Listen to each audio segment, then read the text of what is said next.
Stage पे तशरीफ फरमा रियासती सदर अजहर कामली साहब, जिला सदर मजहर साहब, स्टेट कमेटी के हमारे जिम्मेदारान अब्दुल्ला खान साहब,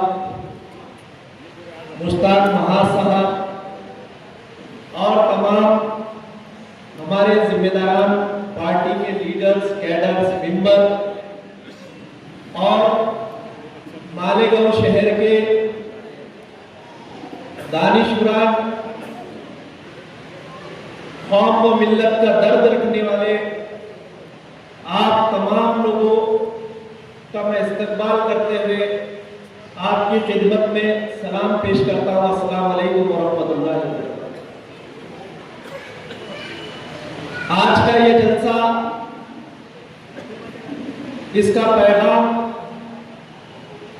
वाज़े तौर पर, खुले तौर पर आप सब लोगों को समझ में आ चुका है कि ये जलसा आने वाले वक्त में जो लोकल बॉडी इलेक्शन, महानगर पालिका के इलेक्शन पूरे महाराष्ट्र के अंदर होने जा रहे हैं, उसको लेकर जिस तरह पूरी सियासी पार्टियां तैयारियां कर रही हैं, उसी तरह social democratic party of India SDPI भी महाराष्ट्र के अंदर एक सियासी मुतबादिल के तौर पर अपने आप को मजबूत करने के अंदर लगी है। और 2009 से जब से ये पार्टी बनने के बाद पूरे मुल्क में जिस तरह से एक पार्टी का नेटवर्क बनाने के अंदर ये पार्टी कामयाब हुई और आज भारत के 15 रियासतों के अंदर ये पार्टी सरगर्म है। लोग आपको कहेंगे, क्योंकि हमारे पास जो मेंबरान जुड़ते हैं, जो कैडर्स हमारे जो है तो पार्टी के साथ जुड़ते हैं, आप सब लोग भी अच्छी तरह वाकिफ है और महाराष्ट्र की आवाम भी धीरे धीरे ये समझ रही है कि एसडीपीआई के साथ में जो लोग जुड़ते हैं, ये लोग अपने जज्बात को लेकर, अपने एहसासात को लेकर और अपने दिल की एक आवाज समझकर जो है तो एसडीपीआई से जुड़ रहे हैं। उसमें हमारी मुखालिफ पार्टियां या फिर एसडीपीआई की मुखालिफत करने वाले लोगों को बहुत हसद और जलन भी होती है। वो बोलते हैं, भाई एसडीपीआई को आप ऐसे बता रहे हो जैसे जो है तो ये कोई नया दीन है, ये कोई जो है तो आसमान से उतरा हुआ अल्लाह का कलाम है। नऊज़ बिल्लाह, हमने कभी ऐसा दावा नहीं किया और इंशाअल्लाह आगे भी कभी नहीं करेंगे। लेकिन एक दावा हम करते हैं, वो दावा यहां मौजूद सभी हमारे लोग पूरे शहर के अंदर जाकर पूरे एतमाद के साथ में, पूरे कुव्वत के साथ में, पूरे भरोसे के साथ में डंके की चोट पर आप ये दावा करना है। क्या करना है कि भाई हम ना कोई दीन लाए हैं, ना कोई इस्लाम लाए हैं, ना एक अल्लाह का कलाम लाए हैं। हाँ, हम लाए हैं, एक मकसद लेके आए और वो मकसद भारत की किसी पार्टी के अंदर नहीं है। अल्हम्दुलिल्लाह, वो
मुल्क के अंदर।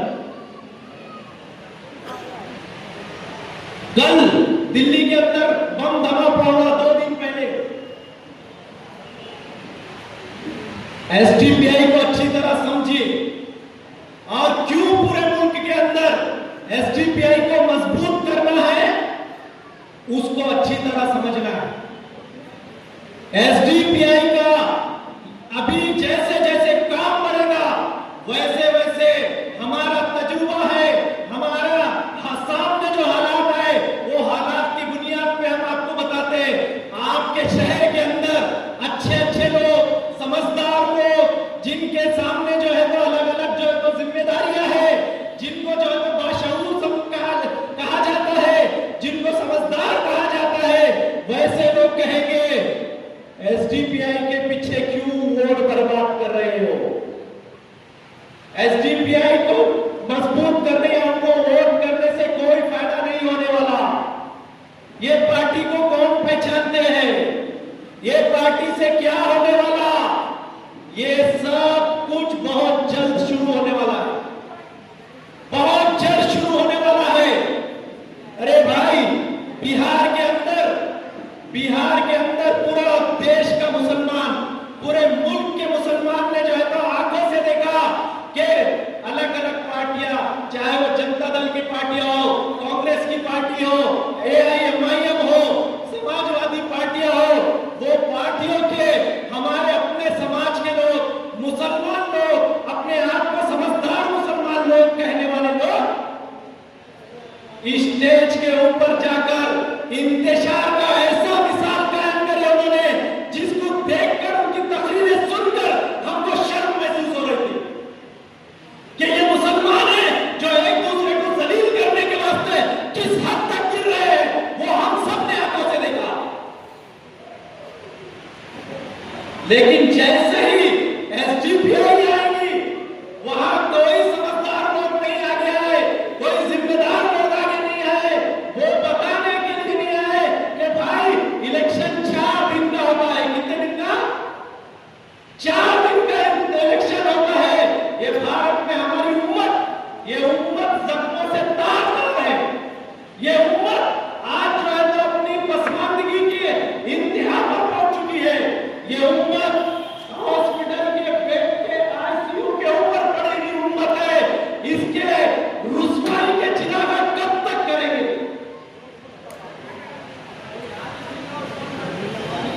कब तक इसके चिरागा करेंगे रुसवाई के? कोई रुसवाई के इसके चिरागा करने के लिए रोकने वाला कोई नहीं था। हम एसडीपीआई वाले हैं, इंशाअल्लाह मर जाएंगे, ईमान का सौदा न करेंगे और कभी भी उम्मत की रुसवाइयों पे चुराना न करेंगे इंशाअल्लाह। ये हमारे दिल के अंदर दर्द है और इसको खत्म करके बताएंगे। इतना शऊर रखने वाले, इतना सोच रखने वाले, ऐसा विजन रखने वाले हम लोग। दिल्ली के अंदर बम ब्लास्ट हुआ, बार बार हम बोलते आ रहे हैं, हमारे जिम्मेदार बोलते आ रहे हैं कि मुसलमानों का इस्लाम से, दहशतगर्दी से कोई ताल्लुक नहीं है। उसके बावजूद शरपसंद लोग जो शरपसंदी के ऊपर उतर आए हैं, फिर मुसलमानों और इस्लाम को टारगेट कर रहे हैं। पूरा गोदी मीडिया इस्लाम को, मुसलमानों को बदनाम करने पर उतर आया है। मुस्लिम समाज, मुसलमानों के ऊपर जब ये नफरत फैलाया जाता है, आप बोल दीजिए ये 3 दिन हो गया, 4 दिन हो गया, 5 दिन हो गया, बताइए कौन से पार्टी के लोग हैं, कौन से पार्टी के जिम्मेदार हैं जो आगे आगे कह रहे हैं कि भाई मुसलमानों को जो है तो इस्लाम में से बदनाम मत करो। 20 करोड़ भारत के मुसलमान हैं, ये भारत के मुसलमानों ने कभी आतंकवाद का साथ नहीं दिया,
जलील करने के ऊपर लगे हो लोग, एक दूसरे को नीचा दिखाने के ऊपर लगे सब लोग।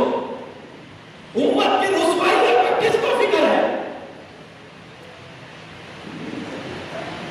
फिर आएगी, उंगलियां उठेंगी तो एसडीपीआई वालों पे उठेंगी, दबाया जाएगा तो एसडीपीआई वालों को दबाया जाएगा, रोका जाएगा तो एसडीपीआई वालों को रोका जाएगा।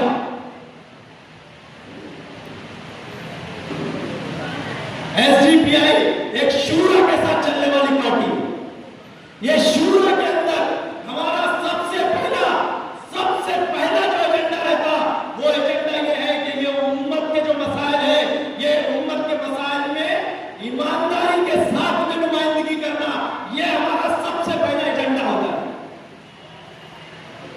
उसके बाद हम पार्टी का सोचते हैं, उसके बाद हम दूसरी चीजों को सोचते हैं। कल ये जो बम ब्लास्ट हुआ, मुसलमान और इस्लाम के खिलाफ जो बदनाम करने का खेल खेला जा रहा है, ये खेल को सबसे पहले किसने अगर जवाब दिया भारत में, वो जवाब देने वालों का नाम है social democratic party of India. कल हमने औरंगाबाद से जवाब दिया, आज मैं फिर जो मानेगा उसे वो जवाब को दोहराता हूं। वो सुनो, वो क्या जवाब है? वो जवाब ये है, यकीनन भारत के अंदर मुसलमानों के ऊपर जुल्म हो रहा है, यकीनन हमारी मस्जिदों को निशाना बनाया जा रहा है, यकीनन मुसलमानों की शनाख्त को मिटाने की कोशिश हो रही है, यकीनन मुसलमानों को दूसरे दर्जे का शहरी बनाया जा रहा है, यकीनन बाबरी मस्जिद की शहादत जैसे वाकया इस भारत के अंदर हुआ, यकीनन गुजरात जैसा दंगा भारत के अंदर हुआ। ये जुल्म और सितम अभी भी कम नहीं हुए, ऐसे जुल्म और सितम लगातार हो रहे हैं, लेकिन भारत के मुसलमानों का अटल फैसला है। वो फैसला क्या है? इंशाअल्लाह ये फैसले पे हम मजबूती से कायम है कि ये सारे मसाइल, जितने भी ये सारे मसाइल हैं, ये मसाइल का मुकाबला हम खुद करेंगे इंशाअल्लाह। हमको भारत के बाहर कोई लोगों का सपोर्ट की जरूरत नहीं है, और खास तौर पे ये हरामखोर पाकिस्तान, उसका तो सपोर्ट बिल्कुल नहीं होगा। ये जब से बना पाकिस्तान, जब से लेके आज तक सिर्फ इस्लाम और मुसलमानों को बदनाम किया इसने। ये चाइना का गुलाम नहीं है। भारत के लिए इसके पास जोर आता, लेकिन जब फलस्तीन के अंदर हजारों मासूम बच्चों को जो है तो शहीद किया जाता, ये लश्कर बनने वाले और कौन से आतंकवादी संगठन है, ये कहां मर जाते? फलस्तीन के मुसलमानों के लिए क्यों नहीं उनका दिल दर्द करता होगा? तो ये पूरे जो खुद को मुस्लिम ममालिक कहते हैं, ये सारे के सारे बदमाश लोग, इन्होंने फलस्तीन के अंदर कत्ल गारतगिरी करे, ये फलस्तीन के जिम्मेदार है, ये फलस्तीन के कातिल है। ये लोग, ये कातिल हम भारत वालों को बचा सकते हैं, ये लोग हमको बचाएंगे, ये लोग कभी नहीं हो सकता। इसलिए हमारा अटल फैसला है, भारत के मुसलमान, हमारा मुकाबला हम खुद करेंगे इंशाअल्लाह। हम अपने अंदर वो कैपेसिटी पैदा करेंगे, वो ताकत हम पैदा करेंगे, हम रात दिन करेंगे, हमारी सलाहियतें लगा देंगे, हमारा वक्त कुर्बान कर देंगे। एक दिन ऐसा होगा इंशाअल्लाह, यहाँ के फैसले हम करेंगे इंशाअल्लाह। ये दिन आएगा, वो कैसे आएगा? हमारी कुर्बानियों के साथ आएगा, हमारी जद्दोजहद के साथ आएगा। हमको बाहर का किसी का सपोर्ट नहीं। दूसरा और एक हमारा अटल फैसला है, यह भी समझ लेना अच्छी तरह, हम ये जुल्म का जवाब इंशाअल्लाह कभी भी दहशतगर्दी से नहीं देंगे। दहशतगर्दी कोई मसले का हल नहीं है। दहशतगर्दी सिर्फ दरिंदगी और शैतानियत है। ये दरिंदगी और शैतानियत की हम सख्त मजम्मत करते रहेंगे। ये शैतानियत को कभी हम जो है तो इसको सपोर्ट नहीं करेंगे, इसकी मुखालफत करते रहेंगे इंशाअल्लाह। हम कौन सा तरीका अपनाएंगे? हमारे मसाइल को निपटने करने के वास्ते हम संविधान का, लोकतंत्र का, जमहूरियत का जो है वो रास्ता अपनाएंगे और हमको यकीन है कि ये रास्ते से हम हमारे मसाइल का हल ढूंढ लेंगे एक दिन इंशाअल्लाह। ये यकीन है हमको, इसके अंदर कोई डाउट नहीं है। हमको इसके अंदर एहसास कमतरी भी नहीं है, कोई झिझक भी नहीं है हमको। क्यों? क्योंकि हमारे मुजाहिदे आजादी, हमारे मुजाहिदे आजादी जिन्होंने भारत को आजाद कराया, उन्होंने हमको ये तरीका दे के और करके बताया। वही तरीके से हम दोबारा इस देश के अंदर मजलूमों के हुकूक भी देंगे और इंसाफ का एक निजाम भी कायम करेंगे। हमको किसी और चीज जो है तो लोगों की जो है तो जरूरत नहीं है। ऐसी सोच और फिक्र रखने वाली है इसकी। अभी आपको कल के दिन बोलेंगे कि भाई वो एसडीपीआई तो बहुत अच्छी पार्टी, क्या बोलेंगे वो लोग? बहुत अच्छी पार्टी। कुछ दीनदार किस्म के लोग हैं, कुछ दीनदार किस्म के लोग क्या बोलते हैं? एसडीपीआई भाई आप मुसाफा करेंगे, गन्ने मिलेंगे, मुसाफा करके गन्ने मिलने के बाद क्या बोलेंगे वो? एसडीपीआई वाकई में बहुत अच्छी पार्टी है। तुम असल लोग काम कर रहे, तुम्हारी कुर्बानियों को सलाम है, हम दुआएं करते आपके वास्ते। क्या बोलते वो?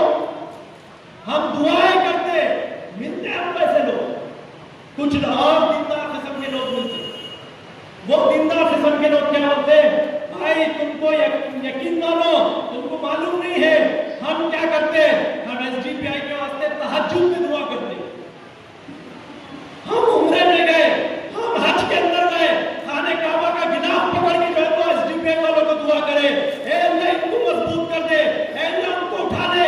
ऐसी दुआएं हम तहज्जुद के अंदर करते, उम्रे के अंदर करते, हज के अंदर करते, हम इतना सपोर्ट हम लोगों को करते। लेकिन जैसे ही इलेक्शन सामने आएगा, कुछ लोग मीटिंगें करेंगे, कुछ लोग क्या करेंगे? मीटिंगें करेंगे। वो मीटिंग में कौन होगा? वो बोलते हैं वोट किसको डालने का, किसको नहीं डालने का, इसका फैसला हम कर रहे हैं। बहुत अच्छी बात, अल्लाह आपको बेहतर इसका बदला दूंगे। तुमने उम्मत का दर्द लेकर कुछ बैठे, हमारी दुआ है आपके साथ। तो वो लोग बैठेंगे, वो मीटिंग के अंदर कौन लोग आएंगे? बोले रिटायर्ड ऑफिसर है, आईएएस ऑफिसर। कौन है? Retired officer. नहीं तो डॉक्टर साहब है वो, नहीं तो इंजीनियर है, नहीं तो उलमा इकराम है, हमारे उलमा इकराम, वो फैसला करेंगे। इलेक्शन के 1 महीने पहले, 15 दिन पहले उनको फिक्र हो गई। वो फिक्र में किससे मशवरा किया जा रहा है? हमारे उलमा इकराम ने हमको एक फॉर्मूला दिया, मालूम है? एक फॉर्मूला दिया हमारे उलमा इकराम। क्या बोले? अगर दीन का कोई भी मसला हो, दीन का कोई भी मसला हो, तो सिर्फ उलमा इकराम से पूछना, जो मदारिस से फारिग है उनसे पूछना। ये फॉर्मूला उन्होंने दिए। और बोले सेहत के बारे में किसी से पूछना, बीमारी के बारे में किसी से पूछना, तो बोले डॉक्टर से पूछना है। बोले बिल्कुल सही। सियासत के बारे में कौन राय देगा? सियासत के बारे में कौन राय देगा? रिटायर्ड ऑफिसर बोल देंगे। रिटायर्ड उन्होंने जो है तो गवर्नमेंट के ऑफिस में थे, पूरी जिंदगी उन्होंने डाले। वो ऑफिस के अंदर जब दरवाजे के अंदर अस्सलाम वालेकुम बोल के हम जाए ना, तो वो वालेकुम सलाम नहीं बोलते थे, वो डरते थे वालेकुम सलाम बोलने के। कुछ लोग होंगे, लेकिन हमारे तजुर्बे में ऐसे लोग आए, उनको सलाम करे तो वालेकुम सलाम नहीं बोलते लोग। क्यों? क्योंकि गवर्नमेंट में आए, ऑफिसर में है, तो क्या आता उनको शर्म महसूस होती, नाउज़ुबिल्लाह, ये डर है, अपने को नहीं मालूम। लेकिन अब रिटायर होने के बाद क्या करेंगे वो लोग? रिटायर होने के बाद क्या करेंगे? एक डॉक्टर साहब है, जिंदगी भर सर दुखा, पैर दुखा, हाथ दुखा, नाक दुखी, आंख दुखा। भाई किसी को बुरा लग रहा होगा, मैं आखिरी में कंक्लूजन में जाऊंगा, तो बात खत्म हो जाएगी इंशाल्लाह। आप समझ जाएंगे मेरा नुक्ता क्या है। उन्होंने जिंदगी भर सर दुखा, बुखार दुखा, उनके चिट्ठी लिखे, इलेक्शन 1 महीने पहले वो क्या दवाखाना छोड़ के बाहर निकल के बोले इसको वोट डालो, इसको मत डालो। हमारे उलमा इकराम, मैं खुद हमारे उलमा इकराम से बात किया, कई उलमा इकराम से, हमारे उलमा इकराम ने मेरे को बहुत खुले तौर पर बताया, खुले तौर पर उन्होंने क्या बोले मेरे को, उन्होंने साफ बोले भाई एमएलए और एमपी में मेरे को फर्क नहीं मालूम, मैं क्या सियासत के बारे में राय दूं। क्या बोल रहा हूं मैं, क्या मैंने ऐसा अपना तजुर्बा एक मुफ्ती साहब से पूछा, उन्होंने जब अल्लाह को जज़ा कर दे, उन्होंने साफ अल्फाजों में हक बयान करे। क्या बोला उन्होंने, एमएलए एमपी में फर्क नहीं मालूम, भैया मैं क्या बोलूं सियासत के बारे में, कौन सियासत के बारे में आपको जो है तो राय दे सकता सही, जो सियासत के अंदर मुखलिस होकर रात दिन सियासत के अंदर लगा रहा, अपनी सलाहियतें लगा रहा, वो सियासत के बारे में सही राय दे सकता। क्यों?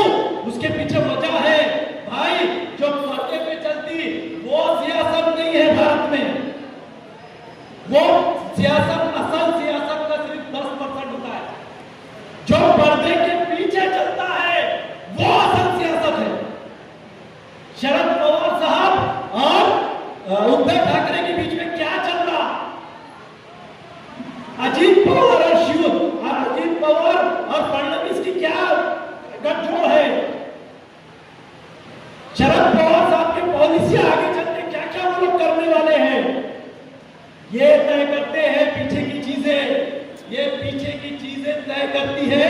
इसलिए पर्दे के पीछे कौन समझ सकता अच्छी तरीके से, जो मैदान के अंदर है। लेकिन जरूर मैं एक बात बोलता हूं, मैं भी एक सियासी आदमी हूं, लेकिन याद रखो भाई, सियासी आदमी पे आग बूझकर भरोसा नहीं करना, ये हक बात है, बिल्कुल हक बात। सियासी आदमी पर आग पे पट्टी बांध के भरोसा नहीं करना, ये भी हक बात है।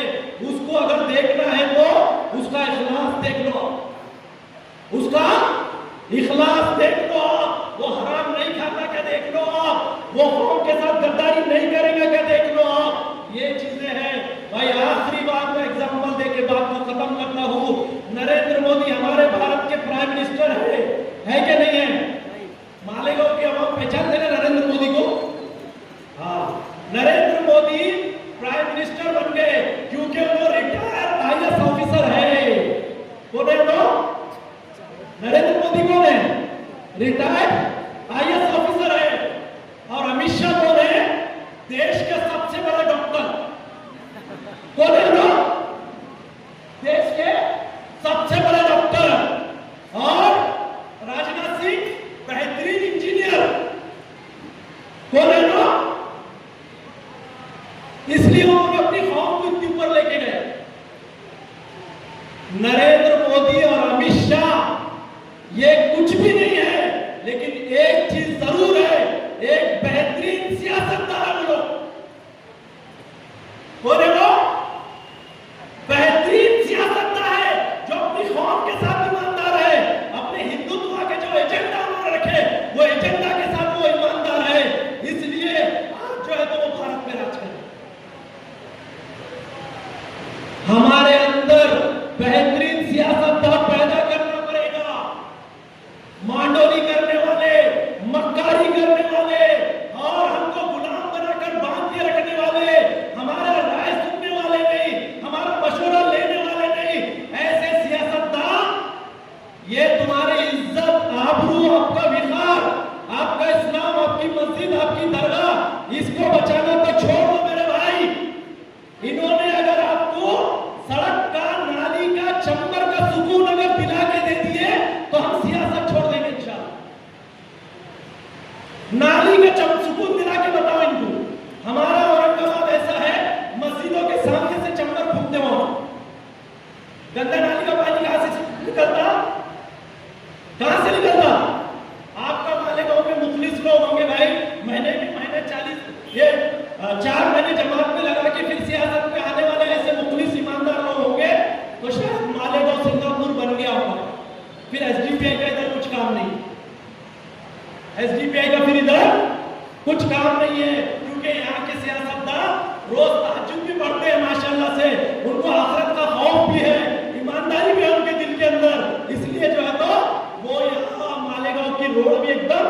सिंगापुर जैसे बना दिए, गटर का कभी मसला ही नहीं आता इधर, चाहे इसका मसला ही कभी नहीं आता। ऐसा अगर है तो यकीनी तौर पर फिर आप उनके पीछे जाइए, एसडीपीआई की इधर जरूरत नहीं है। अगर ऐसा नहीं है, एक कॉर्पोरेटर है एसडीपीआई का बेंगलुरु के अंदर, गूगल पे जाइए, यूट्यूब पे जाइए, मुजाहिद पाशा नाम है उनका, एसडीपीआई कॉर्पोरेटर है, उनका 5 साल देखिए, वो 5 साल एक एमएलए